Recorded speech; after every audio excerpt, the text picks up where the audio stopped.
milliste ootustega tulid tänasele pärastlõunale siia? Päris suur töö ootab ees. Ma arvan nagu seda, et valikut on väga palju ja ma arvan, et eks me arutame nagu päris pikalt ja põhjalikult. Ma arvan, et ootused olid ka see, et tuleb üks põnev arutav. Innukate ootustega. Ma tegelikult lootsin, et ma näen siin mingid saali täit kavandeid, originaale. No minu ootused on need, et oleks iseenesest põnev, võistluslik olukord, aga lõpuks õiglus ja kõige ilusam võidaks. Väga huvitatud nägema, millest mõeldakse ja kuidas nähakse albumi kujundamist nooremate poolt. Ja lastele veel.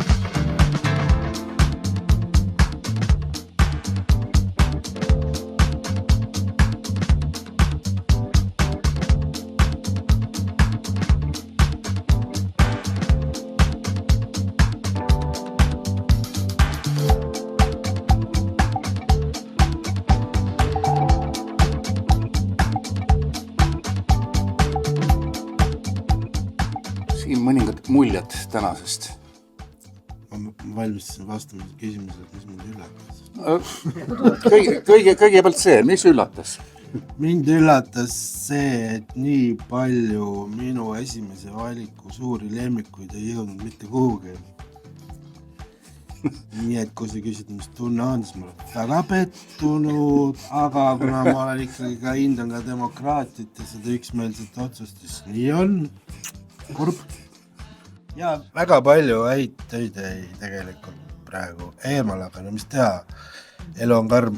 Võib-olla mind üllatas see, et nii palju kui meid siin oli, meil olid küllaltki erinevad arvamused. Need inimesed, kes andsid hääli omakorda, olid ka erineval arvamusel, nii et see kokkuvõttes tegelikult annab sellele tulevasele netihindajale väga hea positsiooni, on panna need asjad paika. Ei üllatanud väga midagi, et ma arvan, et lihtsalt me saime, võib-olla sõbralikult saime kokkuleppele, et see oli üllatus, ma arvan. Väga palju asju oli, mis tuli läbi käia ja ikkagi tegelikult nagu need listid said suhteliselt üksmeelselt kokku.